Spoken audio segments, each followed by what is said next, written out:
কেন ফাইনালে হেরে গেল আর্জেন্টিনা? হারের পেছনে আসল কারণগুলো ঠিক কি ছিল? আজ আর কোনো লুকোচুরি নয়, আজকের এই আলোচনায় একদম স্পষ্ট করে দেব সেই অজানা ও গুরুত্বপূর্ণ কারণগুলো যা বদলে দিয়েছিল ম্যাচের পুরো চিত্র। আজকের এই বিশেষ প্রতিবেদনে ফকল্যান্ড বা মালভিনাস দ্বীপপুঞ্জকে কেন্দ্র করে ইংল্যান্ড ও আর্জেন্টিনার মধ্যকার ঐতিহাসিক দ্বন্দ্ব, সাম্প্রতিক চাঞ্চল্যকর ব্যানার কাণ্ড এবং পর্দার পেছনের সমস্ত গোপন তথ্য ও থিওরি আপনাদের সামনে তুলে ধরা হলো। ফকল্যান্ড বা মালভিনাস দ্বীপপুঞ্জকে কেন্দ্র করে ইংল্যান্ড ও আর্জেন্টিনার দ্বন্দ্ব শতাব্দীর পর শতাব্দী ধরে চলে আসছে। 1982 সালে এই দ্বীপের দখল নিয়ে দুই দেশের মধ্যে রক্তক্ষয়ী যুদ্ধ হয় এবং শেষ পর্যন্ত ব্রিটিশরা দ্বীপটির দখল নেয়। ফকল্যান্ড হারানোর সেই বেদনা এবং ক্ষোভ আর্জেন্টাইনদের কাছে আজও একটি দগদগে স্মৃতি হয়ে আছে। এই দীর্ঘদিনের ঐতিহাসিক বৈরিতার রেশ এসে পড়ে সাম্প্রতিক ফুটবল বিশ্বকাপের সেমিফাইনালে। আটলান্টায় ইংল্যান্ডকে 2-1 গোলে হারানোর পর জয়ের আনন্দে মেতে ওঠে আর্জেন্টিনা দল। সেই মুহূর্তেই গ্যালারি থেকে সমর্থকদের ছুড়ে দেওয়া একটি ব্যানার হাতে তুলে নেন আর্জেন্টাইন খেলোয়াড়েরা। ব্যানারটিতে স্প্যানিশ ভাষায় লেখা ছিল লাস মালভিনাস সন আর্জেন্টিনাস, যার বাংলা অর্থ দাঁড়ায় মালভিনাস ফকল্যান্ড দ্বীপপুঞ্জ আর্জেন্টিনার। এই ব্যানারটি মূলত ফকল্যান্ড দ্বীপপুঞ্জের ওপর আর্জেন্টিনার দীর্ঘদিনের অবিচল দাবিরই বহিঃপ্রকাশ ছিল। তবে মাঠে এই ব্যানার প্রদর্শনের পরই শুরু হয় তীব্র রাজনৈতিক ঝড়।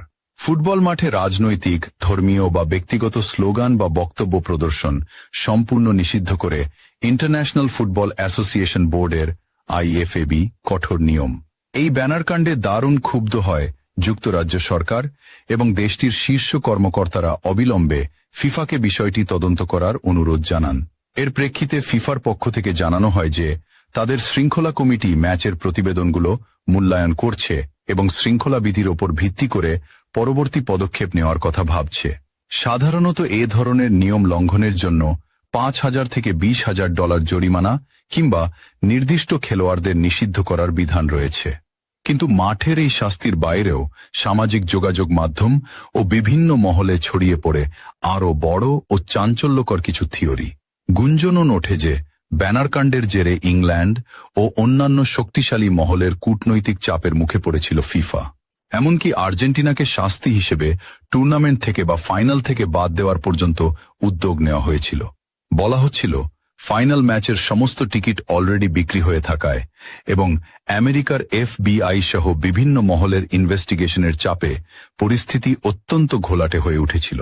ফাইনাল ম্যাচটি যেন কোনো বিঘ্ন ছাড়াই নির্বিঘ্নে সম্পন্ন হতে পারে সেজন্য আর্জেন্টিনা দলকে কঠোর নিষেধাজ্ঞার হুমকি দেওয়া হয়েছিল।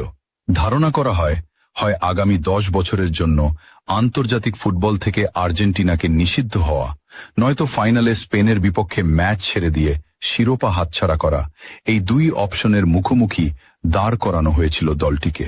চারপাশের এই অদৃশ্য রাজনৈতিক চাপ, গোয়েন্দা নজরদারি, ফিফার শাস্তির খড়গ এবং দেশের ফুটবলকে বড় কোনো ধ্বংসের হাত থেকে বাঁচাতে শেষ পর্যন্ত আর্জেন্টিনা দল ও খোদ লিওনেল মেসি ফাইনালে হারের সেই কঠিন সিদ্ধান্তটি বেছে নিতে বাধ্য হয়েছিলেন।